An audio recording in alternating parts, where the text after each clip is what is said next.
Arnold شوارزنیگر کا سبق۔ Arnold شوارزنیگر کا شمار ہالی ووڈ کے مقبول ترین فنکاروں میں ہوتا ہے۔ آسٹریلیا سے تعلق رکھنے والے آرنلڈ 30 جولائی 1947 میں پیدا ہوئے۔ عملی زندگی کا آغاز ایک باڈی بلڈر کے طور پر کیا اور کئی بین الاقوامی اعزازات حاصل کیے۔ 1968 میں وہ امریکہ آئے۔ باڈی بلڈنگ کے ساتھ انہوں نے فلموں میں آنے کی تگ و دو شروع کر دی۔ 1970 میں انہیں ایک فلم ہرکولس ان نیو یارک میں کام کرنے کا موقع ملا، تاہم ان کی اصل شہرت 1984 میں منظر عام پر آنے والی فلم دی ٹرمینیٹر کے ذریعے سے ہوئی۔ پھر اس میدان میں انہوں نے کبھی پیچھے مڑ کر نہیں دیکھا۔ فلمی دنیا میں کامیابی کے جھنڈے گاڑنے کے بعد انہوں نے سیاست کے میدان میں قدم رکھا۔ یہاں بھی تقدیر ان پر مہربان رہی اور فلم کا ہیرو سیاست کے میدان میں بھی ہیرو بن گیا۔ اکتوبر 2003 میں امریکہ کی ریاست کیلیفورنیا کی گورنری کا تاج ان کے سر سج گیا۔ اس وقت وہ کیلیفورنیا کے گورنر کی حیثیت سے خدمات سر انجام دے رہے ہیں اور 2007 میں ہونے والے انتخابات میں بھی اس عہدے کے لیے میدان میں آنے کا ارادہ رکھتے ہیں۔ حال ہی میں آرنلڈ کے حوالے سے یہ خبر شائع ہوئی ہے کہ آرنلڈ نے موٹر سائیکل کا لائسنس بنوانے کا ارادہ کیا۔ وہ آخرکار اس مقصد میں کامیاب ہو گئے، مگر اس کے لیے انہیں 6 مہینے تک مختلف عملی اور تحریری امتحانات سے گزرنا پڑا۔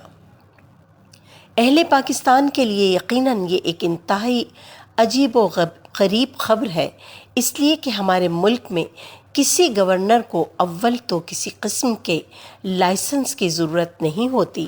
اگر ضرورت پیش آ جائے تو امتحان سے گزرنا تو دور کی بات ہے، متعلقہ ڈپارٹمنٹ کا اعلیٰ ترین افسر اس کی خدمت میں پیش ہو کر لائسنس اس کے قدموں میں رکھ دے گا۔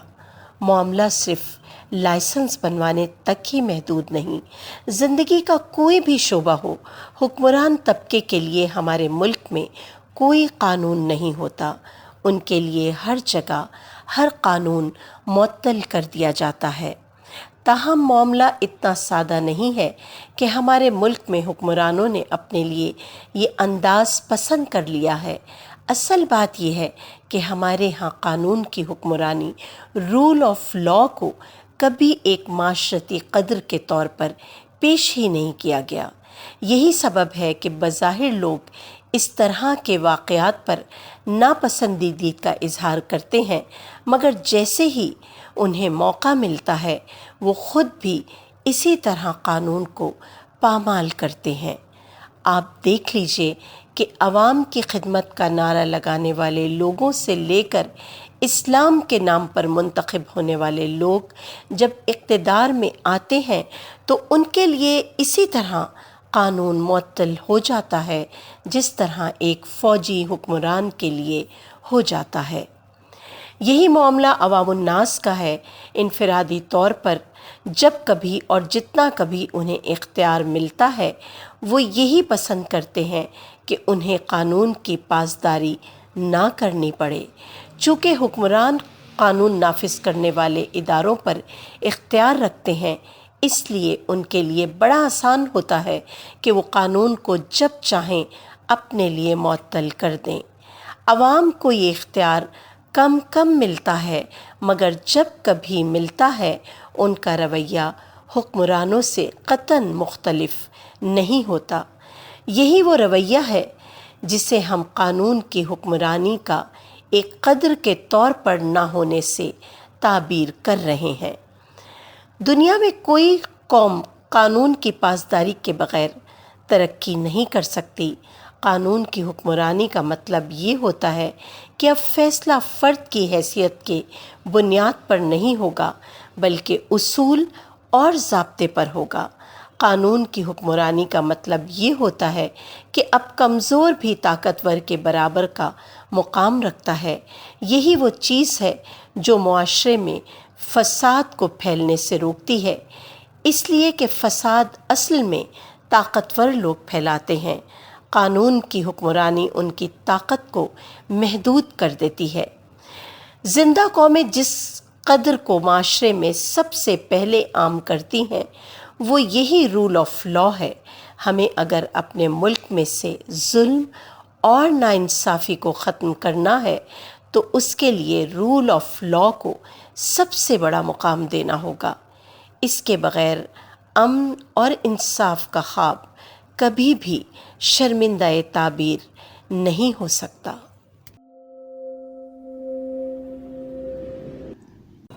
نیا آدمی، نئی قوم، تحریر ابو یحییٰ۔ آج دنیا بھر میں مسلمانوں کے خلاف ظلم ہو رہا ہے۔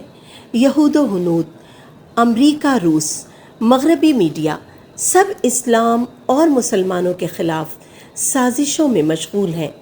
آپ دیکھیے کہ کشمیر سے بوسنیا اور فلسطین سے چچنیا تک ہر جگہ مسلمان جبر کی زد میں ہیں۔ ساری دنیا کی طاقتیں مسلمانوں کی دشمن بنی ہوئی ہیں۔ ہر جگہ وہ ظلم کا شکار ہے۔ اس کا تازہ ترین نمونہ افغانستان اور پھر عراق پر امریکہ کے مظالم ہیں۔ یہ صاحب بے تکان بول رہے تھے اور میں خاموشی سے بیٹھا سن رہا تھا۔ جب وہ بول چکے تو میں نے ان کی بارگاہ میں عرض کیا، کبھی آپ نے غور کیا کہ جتنے مظالم غیر مسلم کر رہے ہیں، مسلمان خود مسلمانوں کے ساتھ اس سے زیادہ ظلم کر رہے ہیں۔ ایران و عراق کی 8 سالہ جنگ آپ کے پڑوس میں لڑی گئی۔ قیام بنگلہ دیش کے وقت جان، مال اور آبرو کی بربادی کی داستانیں تاریخ کے خونی ورق پر آج بھی رقم ہیں۔ پھر یہ بتائیے کہ آپ کے جاگیردارانہ نظام میں جان، مال اور آبرو کے خلاف ہونے والا کون سا ظلم ہے جو نہیں ہوتا؟ چوری، رہزنی، ڈاکہ، زنا بالجبر اور قتل کی وارداتیں آپ کے شہروں کے معمولات میں شامل ہیں۔ آپ جانتے ہیں کہ آپ کے ہاں انسانوں کو زندگی گزارنے کی بنیادی انسانی ضروریات بھی میسر نہیں۔ صاف پانی، تعلیم، روزگار، علاج و معالجہ اور انصاف جیسی چیزیں جو معاشرے کے لیے ناگزیر ہیں، آپ کے ہاں ایک غریب آدمی کی پہنچ سے باہر ہے۔ آپ غریب ہیں تو اپنے بچوں کو اعلیٰ تعلیم نہیں دلا سکتے، سفارش نہیں ہے تو ملازمت نہیں مل سکتی، کوئی بڑی بیماری ہو جائے تو مرنے والا تو مرتا ہے مگر پورے خاندان کا دیوالیہ کرا دیتا ہے، کوئی پوچھنے نہیں آتا۔ آپ پر اگر کوئی ظلم ہو جائے تو پولیس کا تصور ہی دہشت زدہ کر دیتا ہے۔ برسوں کچہری عدالت کے چکر لگا کر بھی انصاف نہیں مل پاتا۔ پھر ان سب کے ساتھ رشوت، ملاوٹ، کرپشن اور ان جیسے کتنے ہی مسائل ہیں جنہوں نے ایک عام آدمی کی زندگی کو مسائل کا جہنم بنا رکھا ہے۔ اگر آپ ایک کیلکولیٹر اٹھائیں اور مسلمانوں کے مسائل کا شمار کرنا شروع کریں تو آپ کو اندازہ ہوگا کہ جو مسائل و مصائب ہم غیر مسلموں کے ہاتھوں جھیل رہے ہیں، اس سے کہیں زیادہ مسائل وہ ہیں جو آج مسلمانوں نے خود اپنے لوگوں کے لیے پیدا کر رکھے ہیں۔ انہوں نے میری بات پوری نہیں ہونے دی اور کہنے لگے، یہ سارے مسائل جو تم نے گنوائے ہیں دراصل امریکی اور مغربی سازشوں کا نتیجہ ہیں۔ امریکہ اور اس کے حواریوں کا صرف ایک علاج ہے، ان کے خلاف جہاد ہونا چاہیے۔ جب امریکہ کا ناپاک وجود مٹ جائے گا تو ہمارے سارے مسائل بھی ٹھیک ہو جائیں گے۔ میں نے ان سے کہا کہ پہلے دنیا بھر کے مسلمانوں پر برطانیہ مسلط تھا، اس کے خاتمے کے بعد بھی ہمارے مسائل ایسے ہی رہے۔ پھر سوویت یونین مسلط ہوا، اس کے خاتمے کے بعد بھی ہمارے مسائل ایسے ہی رہے۔ اب اگر امریکہ بھی ختم ہو جاتا ہے تو ہمارے مسائل پھر بھی ختم نہیں ہوں گے۔ آپ سوچئے کہ آپ جن طاقتوں کے بارے میں بات کر رہے ہیں اگر وہ ظلم کر بھی رہی ہیں تو تنہا آپ ان کا کچھ نہیں بگاڑ سکتے۔ مجھے بتائیے کہ آپ امریکہ، روس، ہندوستان اور مغرب کا کیا بگاڑ سکتے ہیں، جبکہ آپ اگر فیصلہ کر لیں کہ آپ اپنے معاشرے کی اصلاح کر لیں تو کم از کم آپ اپنے ارد گرد کئی درجے اعلیٰ سیرت و اخلاق کے لوگ پیدا کر سکتے ہیں جو نہ جانے کتنے بندگان خدا کی مشکلات دور کریں گے، کتنے معذوروں، بیواؤں، یتیموں، مسکینوں اور ضعیفوں کا سہارا بنیں گے، کتنے بیماروں کا علاج کرا کر ان کی زندگی بچائیں گے، کتنی بے آسرا لڑکیوں کی شادیاں کرا کے ان کا خاندان بسائیں گے، کتنے نوجوانوں کو تعلیم دلا کر ان کی زندگی سنواریں گے، کتنے لوگوں کو جنت کے راستے تک پہنچا دیں گے۔ ہمیں اپنی تعمیر کرنی ہے۔ یہ تعمیر نفرت اور تخریب کے ساتھ نہیں ہو سکتی۔ اٹھیے اور اپنے ارد گرد محبت پھیلانا شروع کیجیے، لوگوں کی اخلاقی تربیت کیجیے، انہیں اچھا انسان بنائیے، زندگی میں کم از کم ایک انسان کی زندگی میں اجالا کر دیجیے۔ آپ دیکھیں گے پھر اس چراغ سے کتنے چراغ جلیں گے۔ وہ کچھ نہ بولے اور سر جھکا دیا۔ ایک نیا آدمی پیدا ہو گیا، ایک نئی قوم پیدا ہو گئی۔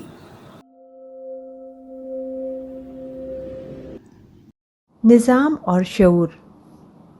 امریکہ، یورپ اور دیگر ترقی یافتہ ممالک میں لائن بنانا روزمرہ زندگی کا ایک لازمی حصہ ہے۔ وہاں لوگ بس کا انتظار کر رہے ہوں، کھانے پینے کی اشیاء خرید رہے ہوں یا عام ضرورت کی کسی اور شے کو استعمال کر رہے ہوں، جہاں چند آدمی اکٹھے ہوتے ہیں لائن بنا لیتے ہیں۔ ہمارے جیسے ترقی پذیر ممالک کے شہری جب مغربی ممالک میں جاتے ہیں تو ان لوگوں کی قطار پسندی سے بے حد متاثر ہوتے ہیں۔ وہ ان کے نظام کی تعریف کیے بغیر نہیں رہ پاتے۔ تاہم مسلمانوں کے پاس اس ڈسپلن کا ایک زیادہ متاثر کن نمونہ دنیا کو دکھانے کے لیے موجود ہے۔ دن میں 5 دفعہ مسلمان تکبیر شروع ہونے کے بعد چند لمحوں میں ایک بے ترتیب گروہ سے صف در صف منظم اجتماع میں بدل جاتے ہیں۔ ایک امام کی پکار پر وہ انتہائی منظم طریقے سے نماز ادا کرتے ہیں۔ بلا شبہ یہ ایک قابل دید نظارہ ہوتا ہے۔ یہ کسی عام نماز کا ذکر نہیں جس میں چند مسلمان شریک ہوں۔ جمعہ میں سینکڑوں، عید پر ہزاروں اور حرم میں لاکھوں کے اجتماع میں بھی اس سے کچھ زیادہ مختلف منظر نہیں ہوتا۔ مگر عجیب بات ہے کہ یہی مسلمان جب مسجد سے نکلتے ہیں تو قدم قدم پر اپنے عمل سے یہ ثابت کرتے ہیں کہ گویا لائن بنا کر کھڑا ہونا ایک جرم ہے۔ کسی تقریب میں کھانا شروع ہوتے وقت ہلڑ بازی اور رش کے اوقات میں بسوں میں چڑھتے وقت کی دھکم پیل ہماری ثقافتی اقدار بن چکی ہے۔ جن جگہوں پر مجبوراً لائن بنانا پڑتی ہے وہاں بھی لوگ لائن سے باہر ہی کھڑے ہو کر اپنی باری کا انتظار کرتے ہیں تاکہ دامن تہمت قطار سے آلودہ نہ ہو۔ سوال یہ ہے کہ مسلمان جن کے پاس نماز جیسا اعلیٰ تربیتی نظام موجود ہے ایسا طرز عمل کیوں اختیار کرتے ہیں، جبکہ اہل مغرب جو اقامت صلاۃ کے تصور سے بھی واقف نہیں ہے اس درجے ڈسپلن کیسے قائم کر لیتے ہیں؟ جن لوگوں نے مغرب کا سفر کیا ہے اور وہ پاکستانی جو مغرب میں مقیم ہے ان کا کہنا یہ ہے کہ یہ ان کے نظام کی خوبی ہے، مگر میں اس تجزیے سے اتفاق نہیں کر سکا۔ میں نے مغرب میں اپنے قیام کے دوران میں ایسا کوئی نظام نہیں دیکھا جو لوگوں کو لائن بنانے پر مجبور کرتا ہو۔ یہ دراصل ان کے شعور کی پختگی ہے جو انہیں بتاتی ہے کہ لائن بنانے میں سب کا فائدہ ہے۔ لائن نہیں بنے گی تو سب کو تکلیف ہوگی، خاص طور پر ضعیف، بزرگ، معذور، عورتیں اور بچے محروم رہ جائیں گے۔ چنانچہ وہ اپنے اس شعور کی وجہ سے لائن بناتے ہیں، نہ کہ کسی نظام کی وجہ سے۔ دوسری طرف مسلمان نماز جیسی اعلیٰ تربیتی عبادت بھی بے شعوری کے عالم میں ادا کرتے ہیں، اس لیے وہ اس سے بھی کوئی سبق نہیں سیکھ پاتے۔ دوران نماز میں آخری درجے کا ڈسپلن قائم کرنے والے نماز سے باہر ابتدائی درجے کا بھی ڈسپلن قائم نہیں کر پاتے۔ اصل میں یہ عمدہ نظام نہیں ہوتا جو اعلیٰ شعور دیتا ہے، یہ اعلیٰ شعور ہوتا ہے جو عمدہ نظام دیتا ہے، اور وقت اور حالات کے اعتبار سے یہ نظام اپنی شکلیں بدلتا رہتا ہے۔ مغرب کی کامیاب زندگی میں اس بات کا بڑا عمدہ سبق ہے۔ اس بات کو ایک اور مثال سے سمجھیں۔ امریکہ کینیڈا کے بڑے شہروں میں پبلک ٹرانسپورٹ بس اور زمین دوز ریلوے پر مشتمل ہوتا ہے، جسے سب وے کہتے ہیں۔ یہ لوگ بس میں ہمیشہ لائن بنا کر چڑھتے ہیں، البتہ سب وے میں کبھی لائن نہیں بنائی جاتی، کیونکہ وہاں ٹرین چند لمحے کے لیے رکتی ہے۔ اگر لائن بنائی جائے گی تو اکثر لوگ ٹرین میں سوار ہونے سے رہ جائیں گے۔ لہٰذا وہاں کا اصول یہ ہے کہ سب وے پر لوگ بکھر کر کھڑے ہو جاتے ہیں۔ ٹرین آنے پر پہلے اترنے والوں کو اترنے دیا جاتا ہے، اس کے بعد لوگ تیزی سے اپنے سامنے کھڑی بوگی کے خالی دروازے سے اندر داخل ہو جاتے ہیں۔ اپنے نتائج و اثرات کے اعتبار سے یہ انتہائی غیر معمولی بات ہے۔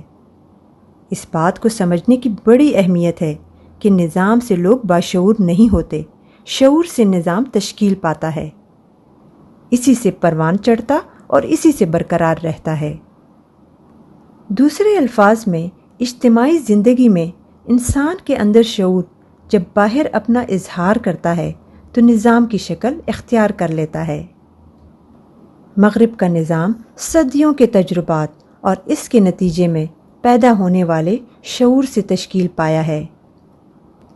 اب بھی اس نظام کو کوئی خطرہ درپیش ہوتا ہے تو اس کا اجتماعی شعور حرکت میں آ جاتا ہے اور اس صورتحال کا کوئی نہ کوئی حل تلاش کر لیتا ہے۔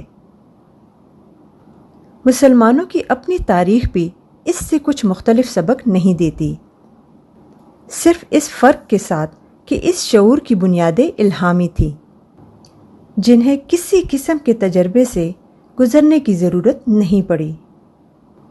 حضور اکرم صلی اللہ علیہ وسلم نے توحید و آخرت کے اسلامی شعور کی بنیاد پر لوگوں کو اٹھایا، اور جب ان لوگوں نے ایک معاشرہ تشکیل دیا تو اس کے اندر اپنے تمدن و حالات کے اعتبار سے ایک بہترین نظام کو جنم دیا۔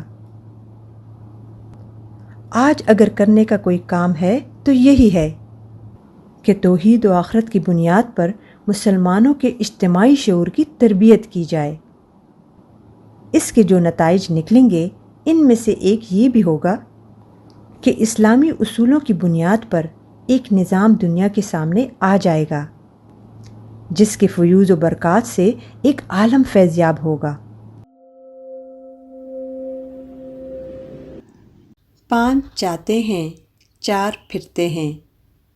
پاکستان میں سیاسی تبدیلی آ گئی۔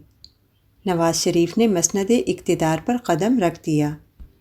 یہ وہ جگہ ہے جہاں سے 14 برس قبل ان کو نکالا گیا تھا۔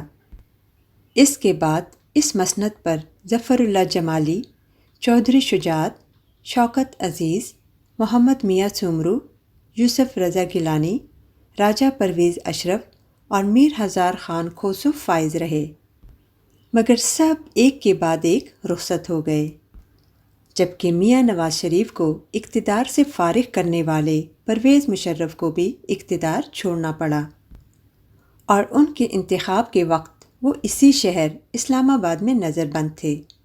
اس کہانی کا خلاصہ یہ ہے کہ نواز شریف کو بھی جلد اقتدار چھوڑنا ہوگا۔ یہ حکومت کے اقتدار کی کہانی ہے جسے ہر حال میں ہر شخص کو چھوڑنا پڑتا ہے۔ زندگی کے اقتدار کی کہانی بھی کچھ زیادہ مختلف نہیں۔ یہ دھرتی جس پر آج ہم آباد ہیں، کبھی اس پر فرعون، شداد، چنگیز، سکندر اور دارا جیسے انتہائی طاقتور لوگ حکمران تھے۔ صرف 100 برس قبل دنیا کی تقریباً 100% آبادی ان لوگوں پر مشتمل تھی جو آج نہیں، اور اگلے 100 برسوں میں وہ تمام لوگ مر چکے ہوں گے جو آج اس دھرتی کے خشک و تر کے مالک بنے ہوئے ہیں۔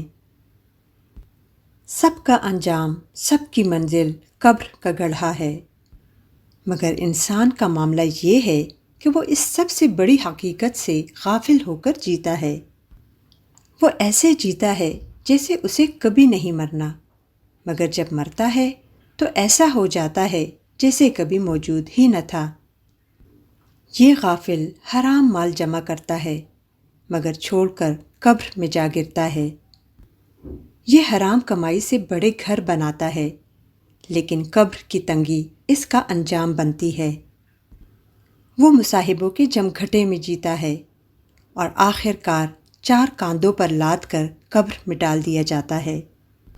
کاش یہ حقیقت ہر حکمران کو یاد رہے، کاش یہ حقیقت ہر انسان کو یاد رہے۔ ہائے غافل وہ کیا جگہ ہے جہاں، ہائے غافل وہ کیا جگہ ہے جہاں 5 جاتے ہیں 4 پھرتے ہیں۔ Pakistani passport. The Henley and Partners بیرون ملک رہائش اور شہریت میں مدد اور معلومات فراہم کرنے کا ایک ادارہ ہے۔ یہ ادارہ ہر سال ویزا پابندیوں کے لحاظ سے ایک فہرست جاری کرتا ہے، جس میں دنیا بھر کے ممالک کے پاسپورٹ کا جائزہ لے کر یہ بتایا جاتا ہے کہ مختلف ممالک میں بلا ویزا سفر کی آزادی کے لحاظ سے کس ملک کے پاسپورٹ کا کون سا نمبر ہے۔ اس ادارے کی سن 2015 کی فہرست کے مطابق پاکستانی پاسپورٹ دنیا بھر میں سب سے نیچے اور صرف صومالیہ، عراق اور افغانستان سے اوپر تھا۔ 2016 کی فہرست میں پاکستان کا مقام اور گر گیا، صومالیہ اور عراق پاکستان سے بہتر ہو گئے، اب صرف افغانستان ہم سے نیچے رہ گیا۔ دنیا کا کوئی اہم تو کیا، غیر اہم ملک بھی پاکستانیوں کو بلا ویزا داخلے کی اجازت نہیں دیتا، جبکہ ویزا لینے کا عمل پاکستانیوں کے لیے ایک مہنگا اور ذلت آمیز تجربہ بن چکا ہے۔ غیر ملکی سفارت خانوں میں پاکستانیوں کی تذلیل اور بھاری فیس کے باوجود ویزا دینے سے انکار معمول بن چکا ہے۔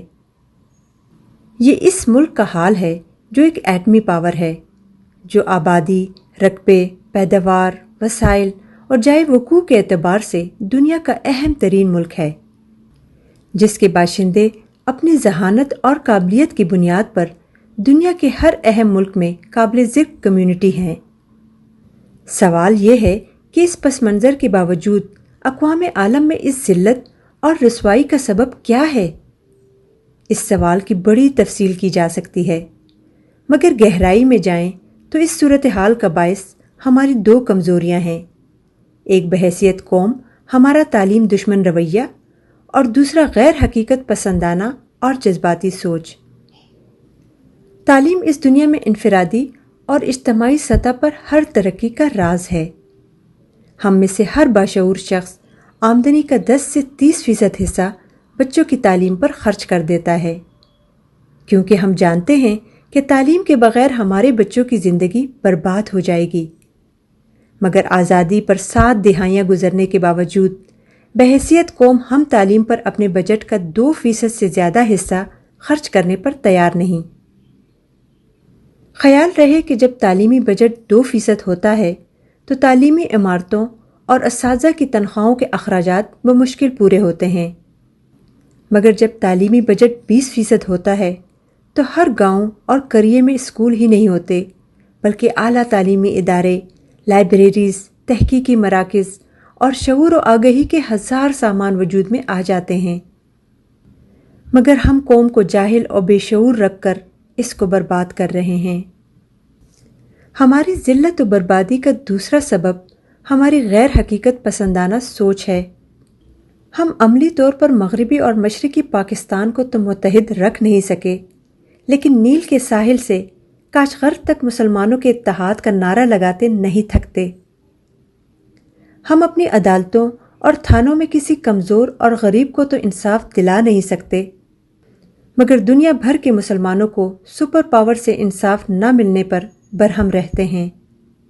ہماری نظریں کابل اور لال قلعے کو فتح کرنے پر لگی رہتی ہیں، مگر جونا گڑھ سے لے کر حیدرآباد دکن اور ڈھاکہ سے لے کر کارگل تک جو کچھ ہوا، اسے دیکھنے کے لیے ہماری نظریں بہت کمزور ہیں۔ اپنی کمزوریوں اور مسائل کو چھوڑ کر دوسروں کے معاملات میں الجھنا غیر حقیقت پسندی کی آخری حد ہے، اور بدقسمتی سے یہی ہمارا محبوب قومی مشغلہ ہے۔ اس صورتحال میں کچھ لیڈروں کی دکان ضرور چمکتی رہے گی۔ وہ اور ان کے ہمنوا یہی چاہیں گے کہ یہاں جہالت اور غیر حقیقت پسندی کا چلن عام رہے، مگر در حقیقت تعلیم کی کمی نے ہماری ترقی کی راہیں مسدود کر رکھی ہیں، جبکہ غیر حقیقت پسندانہ سوچ نے 70 برسوں میں ہمارے بجٹ اور قومی مزاج دونوں کا توازن بگاڑ کر رکھ دیا ہے۔ ان دو اسباب کے ہوتے ہوئے ہم اپنی نظروں میں کتنے ہی ہیرو بن جائیں، دنیا کی نظروں میں ہم ذلیل و رسوا رہیں گے۔